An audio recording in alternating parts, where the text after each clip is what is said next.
Translation.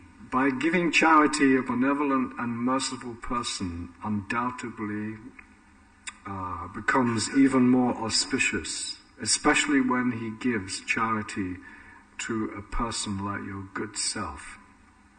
Under the circumstances, I must give this little brahmachari whatever charity he wants from me. Purport by His Divine Grace A.C. Bhaktivedanta Swami Prabhupada. If one accepts a poverty-stricken position because of losing money in business, gambling, prostitution, or intoxication, no one will praise him. But if one becomes poverty-stricken by giving up all his possessions in charity, he becomes adored all over the world. Aside from this, if a benevolent and merciful person exhibits his pride in becoming poverty-stricken by giving his possessions in charity for good causes, his poverty is welcome and an auspicious sign of a great personality.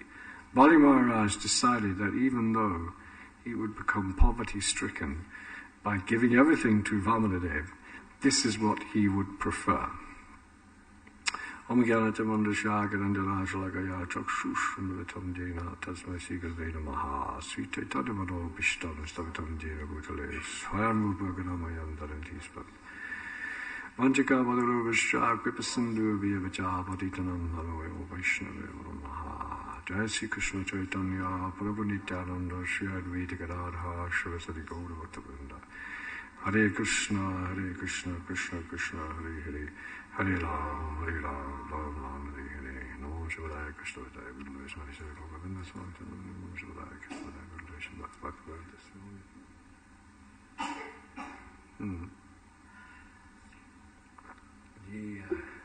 What is the Manobishtam of Chaitanya Mahaprabhu? Sri Chaitanya Manobishtam.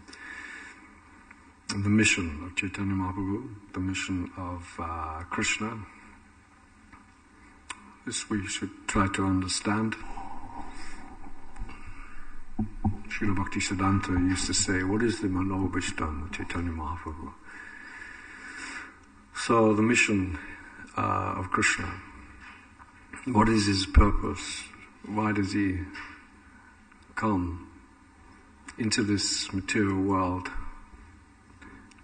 To what instructions does he give? What is it that we are to benefit from? So all the Leelas in the Bhagavatam are to instruct us to understand these matters clearly.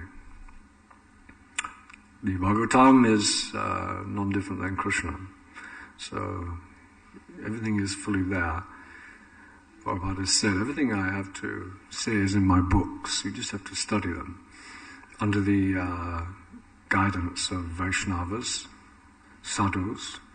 Then you can understand the purport of these literatures. Of course, cannot be understood through the process just of gyan. Gyan is knowledge, but one has to have vigyan, realized knowledge.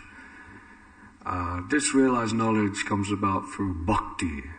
If one engages in bhakti, then everything becomes very clear. Not by gyan you can understand. Because when we see this world, we must see this world as Krishna's energy. Therefore you cannot see it as Krishna's energy unless you have bhakti for him. Otherwise we will see in a different way.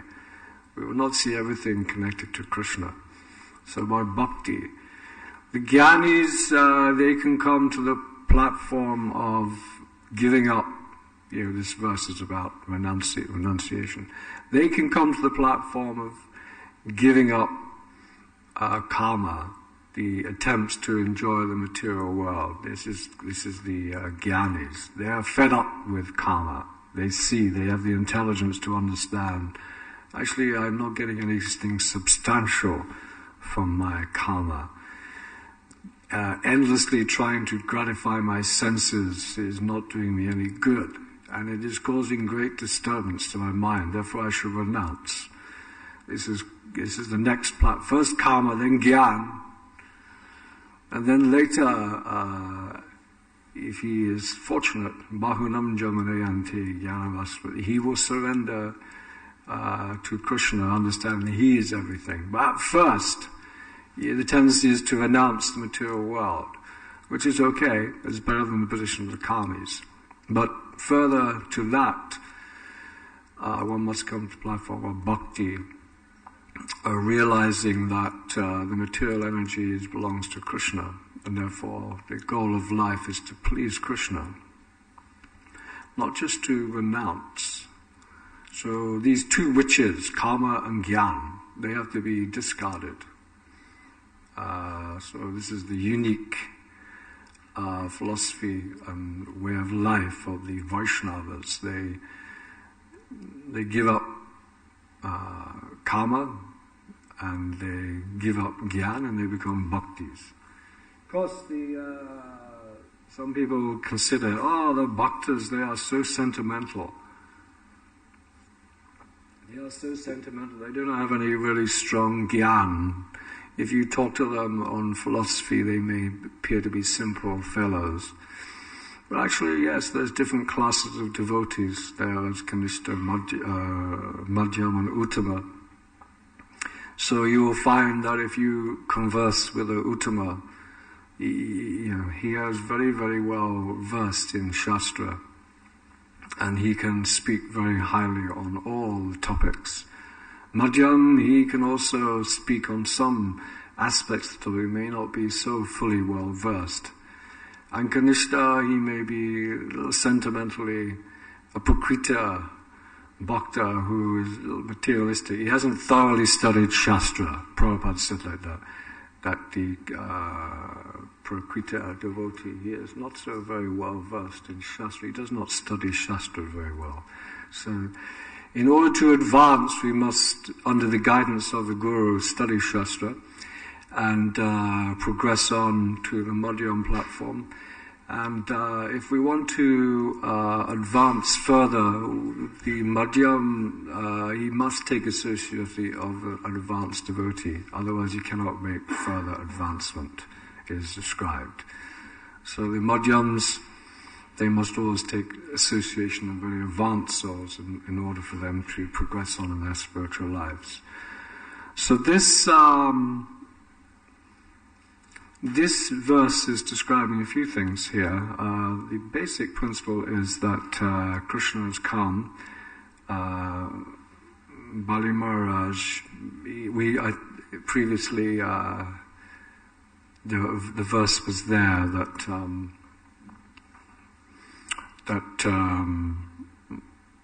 Bali Maharaj, he was Kripa. You gave class to me, Dayabala. He was a Kripa Siddhi. He had the mercy of Prahlad Maharaj. So he could understand, because of the mercy of Prahlad Maharaj, he could understand the position of Krishna. So he was prepared to surrender everything to Krishna. That was his position. So the verse is describing here a little bit about reputation, so we can discuss a little bit about that perhaps. Honor, perhaps, he's, in these previous verses, it's been discussing how Prahlad Maharaj wanted to maintain good reputation, because he was having to all his lands and all his opulence were going to be taken from him anyway. He was figuring, therefore, I should give them voluntarily. In that way, that will be very good for me, because people will say, oh, he's given up his lands, he's renounced. So this is a good thing.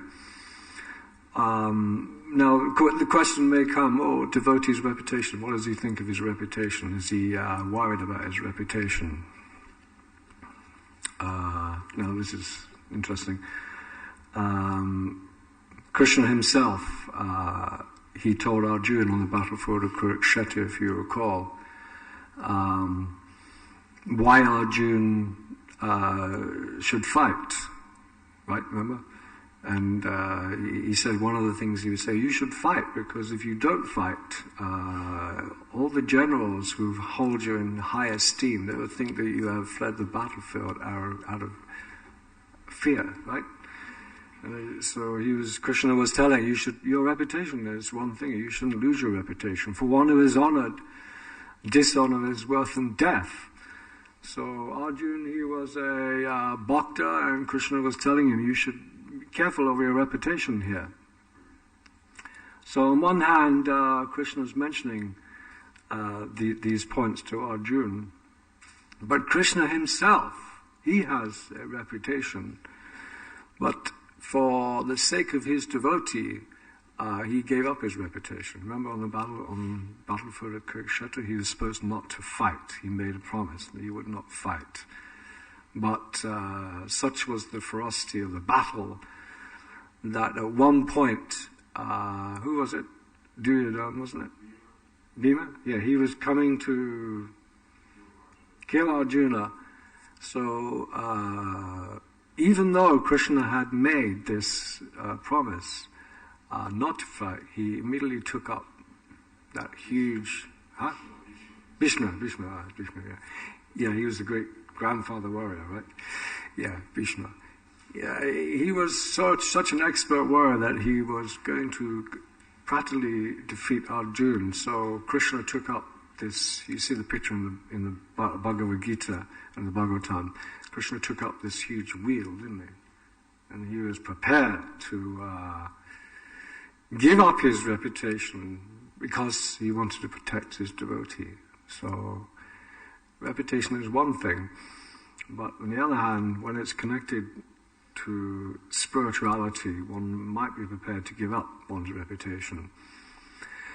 For instance, you know the story of Rupa Goswami. He was a great scholar, wasn't he? And there was that scholarly man who was very puffed up going around defeating everyone, right?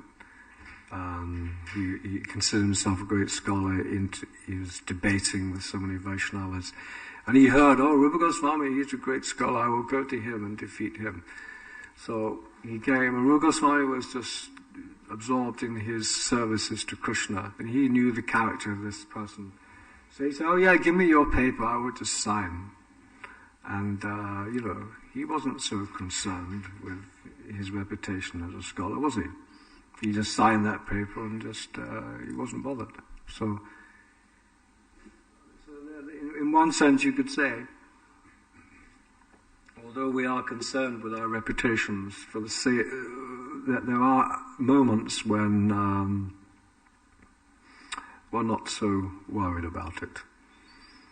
And perhaps even if we see sometimes a devotee, actually we have pride, because we'll say, we want to be Krishna's devotee.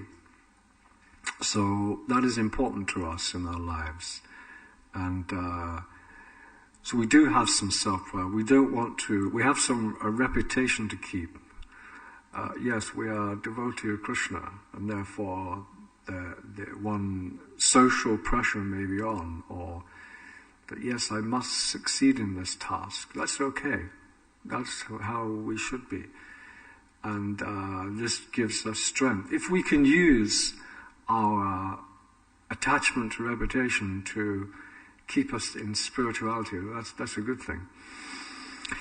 But should we see devotees who are having difficulty in their spirituality, still we should not think them, we thought they were good devotees, now they have some problems, so therefore they're no longer held in such high esteem to us. That's not a good context to be in.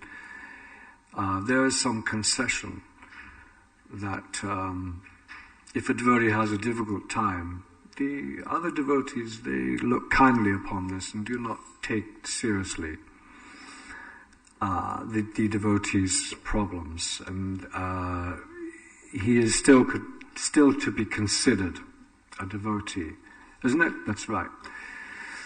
So On one hand, reputation is there, we can utilize in Krishna's service, and on the other hand, we can be detached from it. And we see that in ultimately in Krishna Leela. You can study, you'll see in the residence of Vrindavan, the gopis are there, their example is there, Srimati Radharani. They also had reputations in the village of Vrindavan. And actually they were also attached to their reputations, and they decided that when Krishna called them, when he was playing on his flute, they would just immediately go to Krishna, even at the cost of being chastised and thought of as being not chastised, not chaste to their husbands. They were prepared to give up that for Krishna, so like that. So Bali Maharaj here, he got the opportunity to surrender everything to Krishna personally. Krishna, this is a rare thing. Krishna comes and he asks you for everything personally in the form of Vamadev. This is a very rare thing. So, Hare Krishna.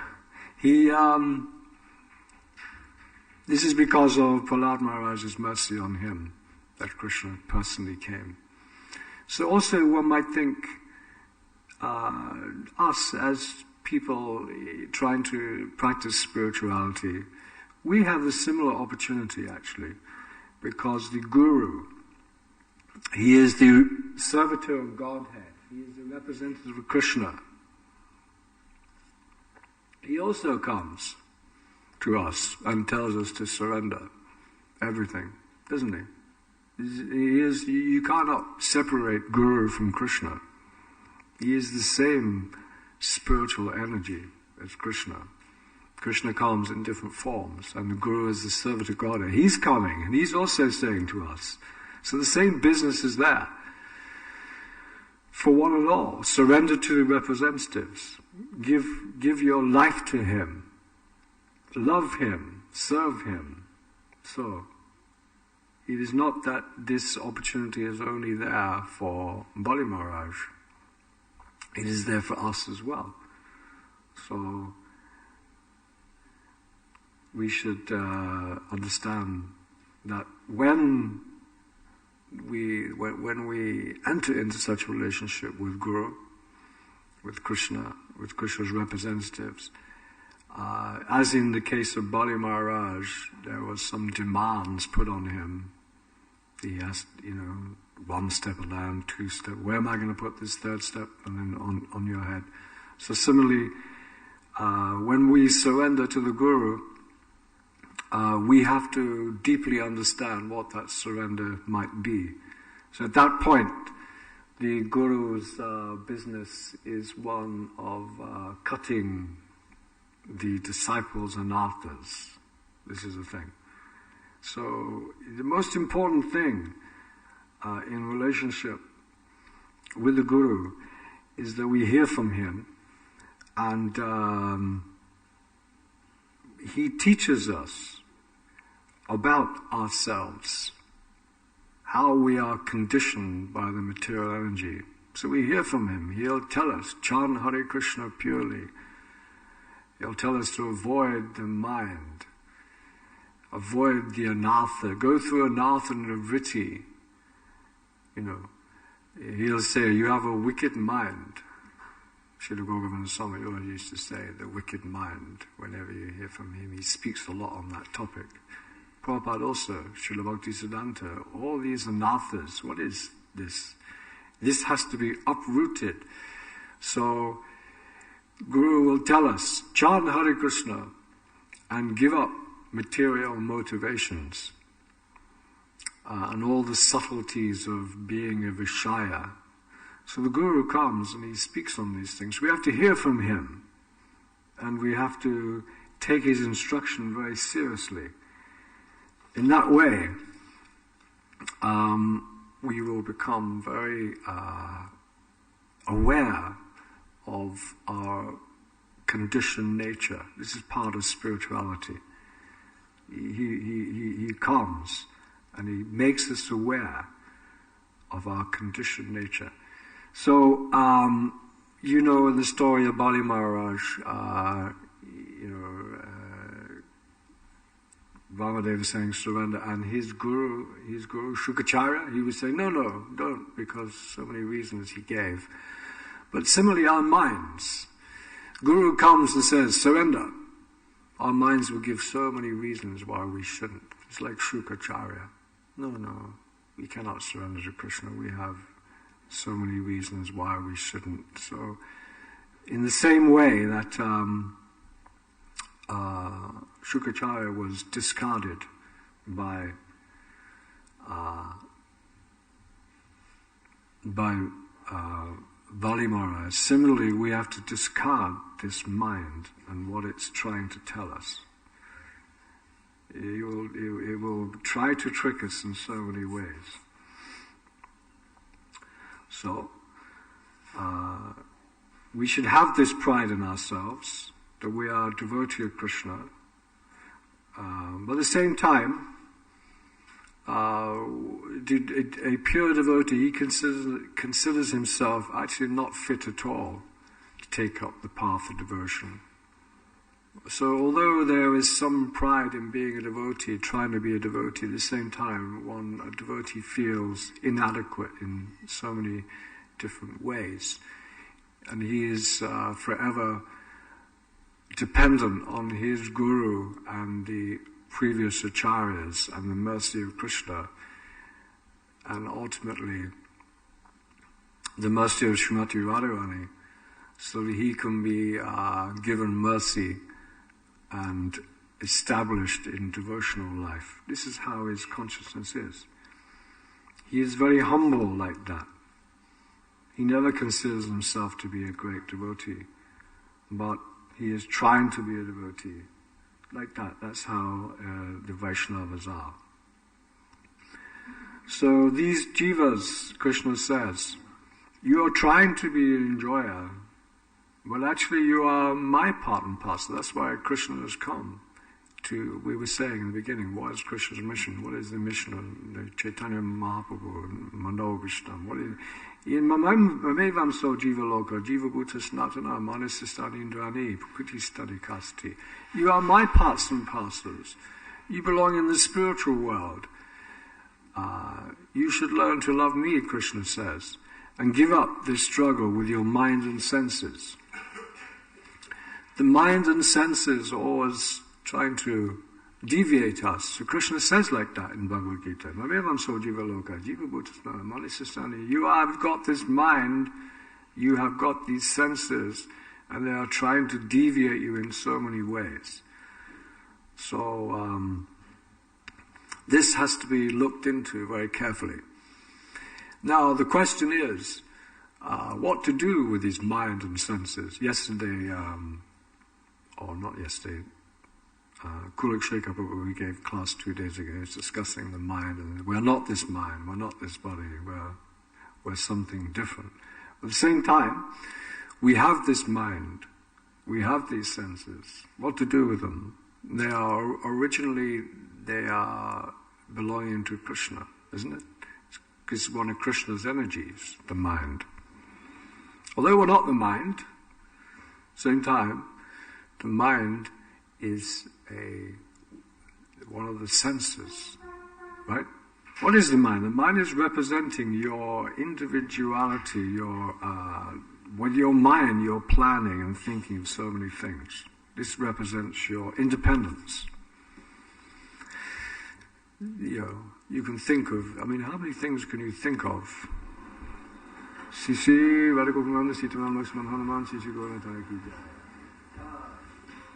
You can think of so many endless ways of enjoying separately from Krishna with your mind, isn't it?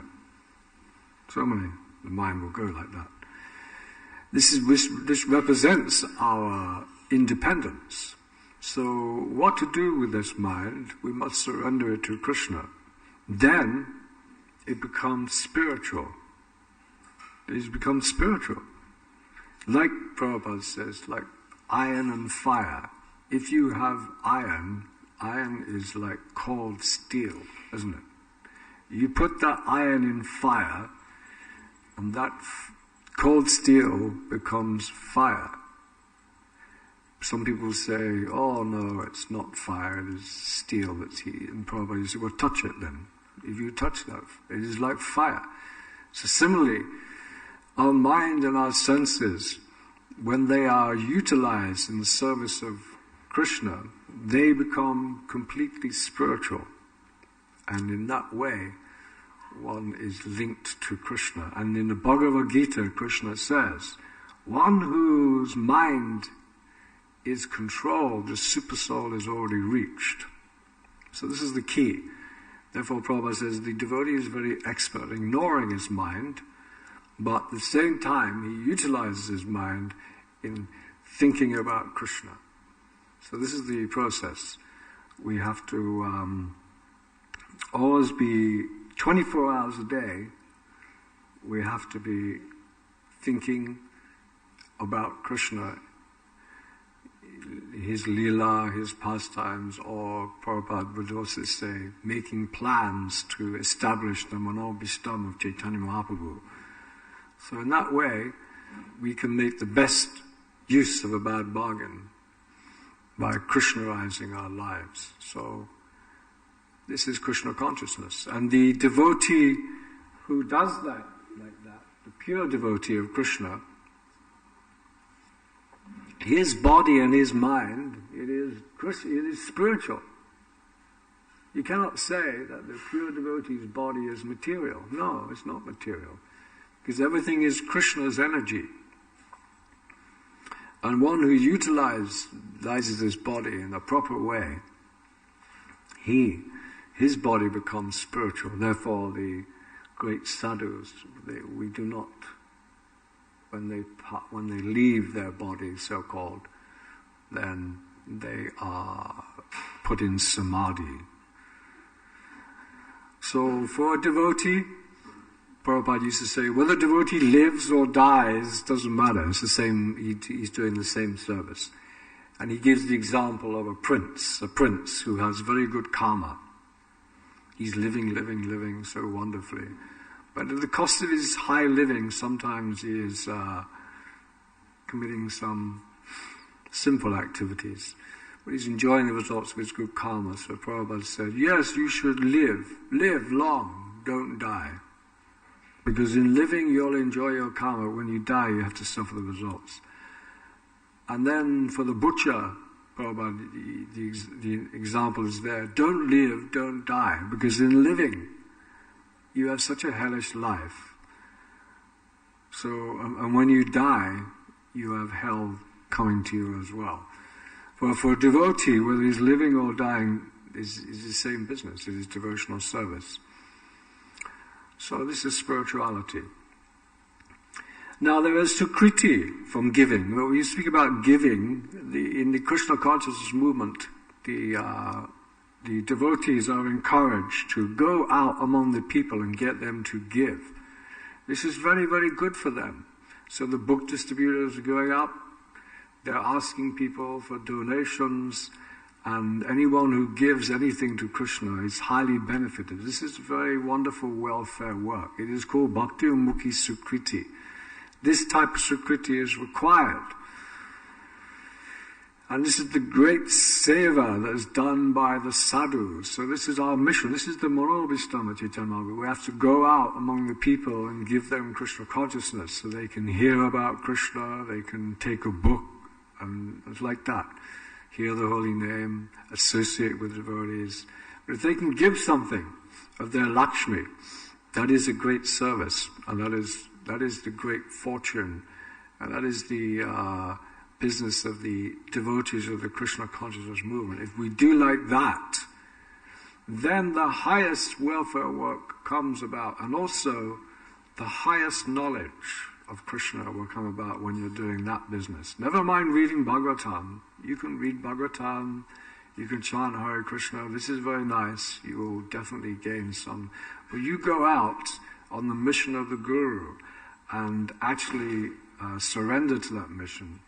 Your consciousness will be so elevated just by doing that duty. Have you not experienced sometimes when you're doing Sankirtan, when you're, the type of consciousness, you'll come back from a day's activity and you can see the world in a different way.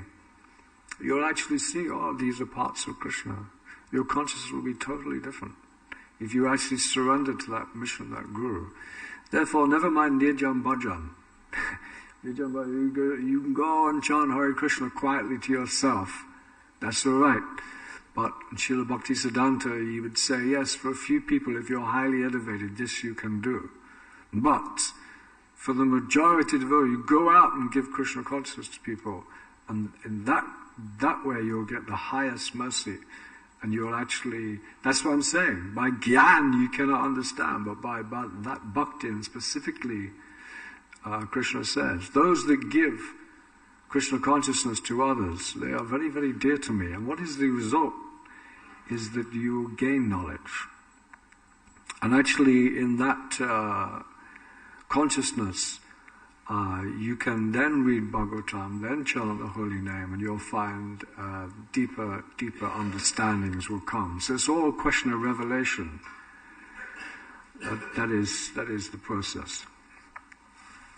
So other types of sukriti may be there. You may give some charity, like for instance Bill Gates. Bill Gates, you know Bill Gates? Yes. Yes, everyone knows Bill Gates, very famous man. He is a computer wizard, and he is now spending all his time giving his money away. So people say, well, wonderful thing. And it is, isn't it? He's spending his money on trying to rid the world of malaria. What do you think? I mean, that's a nice sentiment. Yes, we shall rid the world of disease, but, with all due respect to Mr. Bill Gates, I think it's a good sentiment, but even if you get over one disease, another disease is there. I mean, how much money do you have to spend on getting rid of disease in society? But anyway, this is philanthropy, and for doing such activity as Bill Gates, in his next life, is said in our Shastra, that he will be free from disease because he's tried to help so many people. But this is called Bhogamukhi Sukriti, because by such Sukriti he will gain benefit, that his next life he will be free from disease. Actually, it is a very good thing, education. Education is educating people about the condition of how to stay clean is very good. That's all part of Vedic culture. Therefore, when you become a Hare Krishna devotee, you're taught how to become clean, how to become Brahminical, isn't it? Brahminical person is very clean, very tidy.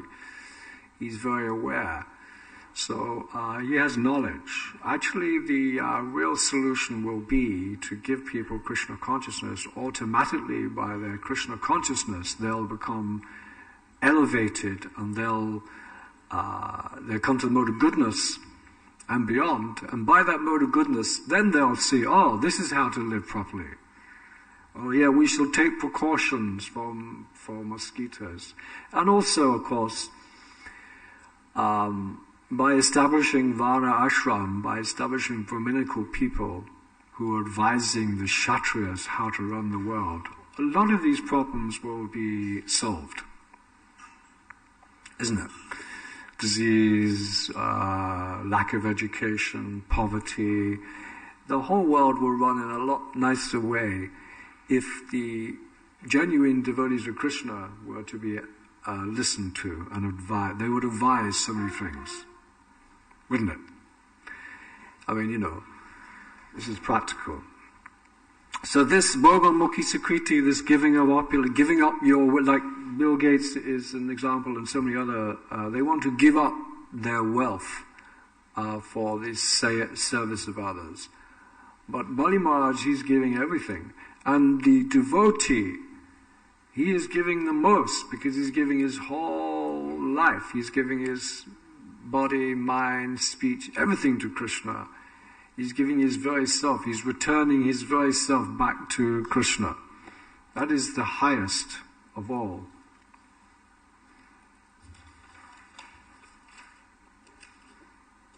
So one who gives to Krishna, he's never the loser. And Krishna says in Bhagavad Gita, little advancement on this path, it protects you from the greatest fear. So this is, again, the great activities of the devotee, how he tries to help people advance in their lives. If they simply give a little, turn themselves toward Krishna and Krishna consciousness. The Christians have a saying, what profiteth a man who gains the entire world but loses his soul? Even all the religions understand these things. So this knowledge of Krishna, this knowledge of how to act properly, how to see things in the right context. This is the verse, Vasudeva Bhagavati Bhakti Yoga Projita Jnananesha Vairagyam Jnanam Chayadahotikam. By rendering devotional service to Krishna, that is the way one gains real knowledge. And then you can become a real renuncer, because there's different sorts of renunciation. There is the monkey renunciation, right? There is the falgun, the false renunciation. And then there is yukta viragya, the right renunciation. So we have to learn how to renounce properly. We cannot artificially renounce. And then later, find ourselves in the wrong situation. Like the monkeys, they seem to be renounced. They live in the forest, they have fruits, but they're very attached to sex life. So this is not a good thing. One should live in a nice, balanced way where he can slowly but surely extract himself from the path of the material energy.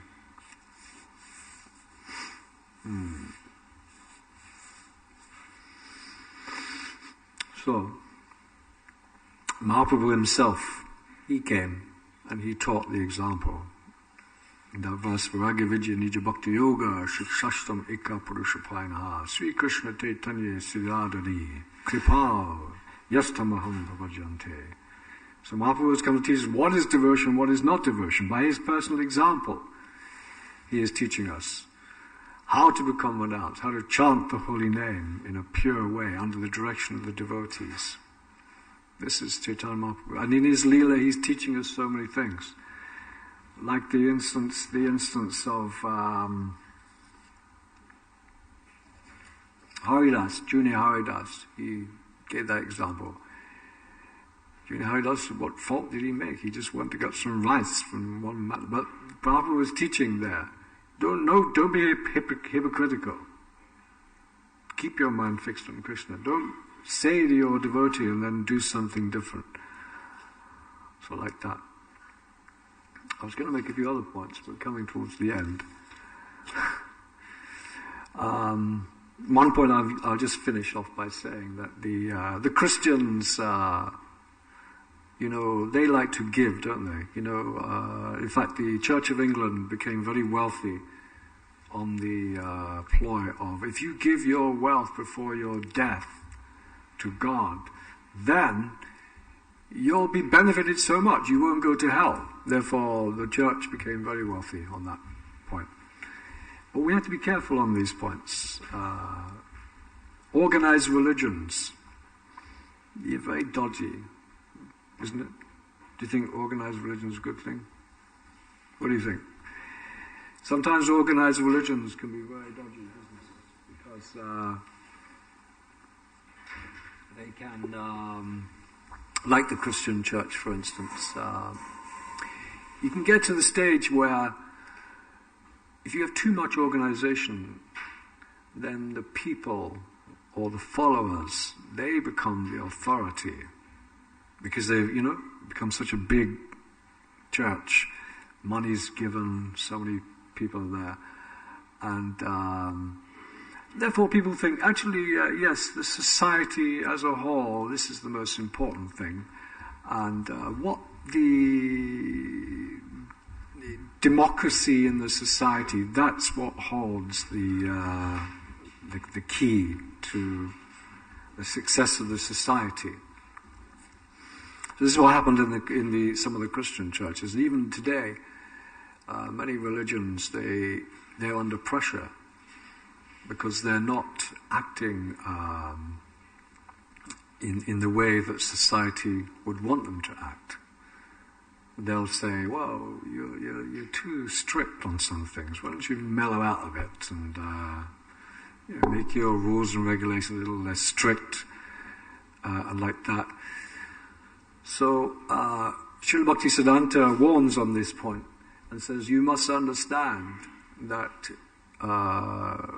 one should not conform to a society in one sense. One should only surrender to the Guru, the spiritual master, the self-realized soul. He is who we are surrendering to, not an organized religion, but to the Sadguru, pure Guru, because otherwise you'll find that the pure devotees in an organized religion, you'll find that the position of the Guru is minimized. That can be the case. And then everyone listens to the general body of the huge organized religion, and they don't want to listen to the pure devotee anymore. They want to follow what the general is. So this is a very important point. Srila Bhaktisiddhanta makes that point. And he actually tells a good story about a wise old monkey. You know the story of the wise old monkey? Yeah, it's a good story there. That there was this king, he kept monkeys for the amusement of his children in his palace. And very opulent, the monkeys were fed regularly, so much food. They were in a very wonderful position. They were very well kept. But then this wise old monkey, he saw that there was this ram, this sheep ram. He was running into the kitchen sometimes stealing food. And sometimes the chef would get very angry and he would beat that ram and throw him out. But this wise old monkey began to think, actually one day what could happen is that this ram could run into the kitchen and he could try to steal something, and the cook, he will have nothing to beat him other than a log from the fire. And he'll throw that log at that ram, and that ram's coat will catch fire. And that ram will then run into the stables of the horses of the king, and then the stables will burn down, and some of the horses will die, and others will be burnt very severely.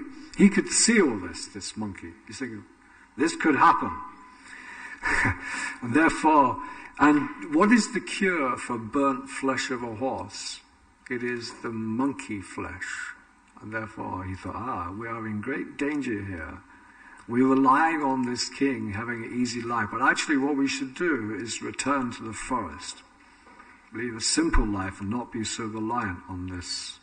So, the wise old monkey, he went to the followers and he said to them, you should, this very thing could happen. We are in great danger here. We should just leave and go back to the forest. And the followers did not want to hear from him. They didn't want to hear, no, we have such a nice life. You're just an old man, you're an old monkey, what do you know? That's what they were saying. You're just an old monkey, you're just getting a bit senile in your old age, you're getting paranoid about the situation. Therefore, we don't want to listen to you anymore. And the monkey left and went to the forest. And lo and behold, what happened was that the ram went into the kitchen and he tried to steal food. The chef threw this log at him. The ram's sheep, it caught fire, went into the stables. The stable block caught fire, and some of the horses died and some became injured. And the king said, what is it that will cure this burned? And the veterinary said, we must take the flesh of young monkeys. And therefore all the monkeys were slain.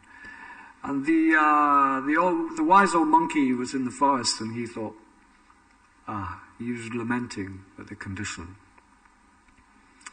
But and the moral of the story is that we should never consider the Sadguru, the position of the pure devotee, and his ways and means of doing things. We should never deviate from that, thinking, he doesn't know, he said this and he said that. Actually, it's a new age now. We need to do this, we need to do that. There's different things now. So that's what Srila Bhaktisiddhanta says. It is the position of the disciple sometimes thinks he knows better than his guru. He thinks he knows better, or the society might think it knows better now. So we have to be very careful on these points. So this is a very wonderful story. Srila Bhaktisiddhanta is giving so much knowledge to us in so many different ways. So, another time we can speak on other topics.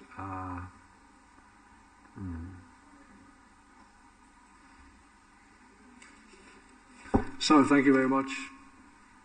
Hare Krishna. Any questions, comments?